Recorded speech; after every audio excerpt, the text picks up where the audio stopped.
რას ნიშნავს თქვენთვის ერთიანობა, აი თქვენი პარტიისათვის რა დამოკიდებულება აქვს ერთიანობასთან დაკავშირებით? ჩემი აზრით ეხლა მიუხედავად პოლიტიკური პარტიების განსხვავებულობისა, მათ შორის მრავალფეროვნებისა, ჩემი აზრით და ჩვენი კოალიციის აზრით და კოალიციაში შემავალი პარტიების აზრით, ასევე პარტია ახალის აზრით და ამ შემთხვევაში ვისაუბრებ პარტია ახალის სახელით, რა თქმა უნდა. ერთიანობა არის გადამწყვეტად მნიშვნელოვანი. ეროვნული დემოკრატიული პარტიების ერთიანობა რეჟიმის წინააღმდეგ. ჩვენ მქონდა და გვაქვს და მომავალშიც გვექნება ბევრი განსხვავებები, მაგრამ ჩვენ უნდა შევთანხმდეთ ორ მთავარ საკითხზე. პირველი, როგორ ვებრძვით ბიძინა ივანიშვილის სტრატეგიაზე ბრძოლის ეროვნული და დემოკრატიული პარტიები და მეორე უნდა შევთანხმდეთ მოთხოვნებზე, რომელიც საზოგადოებაში არსებობს. ეს არის პოლიტპატიმრებისგან თავისუფლება და ეს არის ახალი სამართლიანი არჩევნები. ამ ორ საკითხზე თუ შევთანხმდებით, ჩავთვალოთ, რომ ერთიანობა არსებობს და მე ერთიანობას უყურებ ამის ირგვლივ და არა რომელიმე პარტიის ირგვლივ ან რომელიმე ლიდერის ირგვლივ. არ მიმაჩნია ეხლა სწორი და იმის დრო, რომ რომელიღაცა პარტიის ირგვლივ ან ასე ვთქვათ ლიდერის ირგვლივ გაერთიანდეს და არც არის ესეთი ლიდერი ამ ეტაპზე, იმიტომ რომ ბევრი ასე ვთქვათ კარგი ლიდერია და რომელიმეს ეხლა გამოყოფა, ჩემი აზრით კიდევ უფრო შეიძლება დაგსახსულობა გამოიწვევს ოპოზიციაში.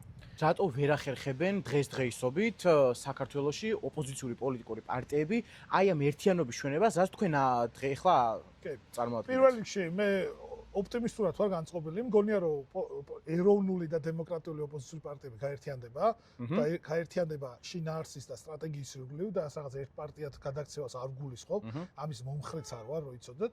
რაც შეეხება იმას თუ რატო აქამდე ვერ მოხერხდა, ამას აქვს სხვადასხვა გამომწვევი მიზეზი. პირველ რიგში ეს არის ის, რომ ვერ შეთანხმდა პოლიტიკური პარტიები ივანიშვილის წინააღმდეგ სტრატეგიაზე. ჩვენ ვიცით, ხო, რომ იყო და არის პოლიტიკური პარტიები, რომლებიც ამბობდნენ რაღაც ვადებში და მოხდარიყო რევოლუცია დაანონსებული.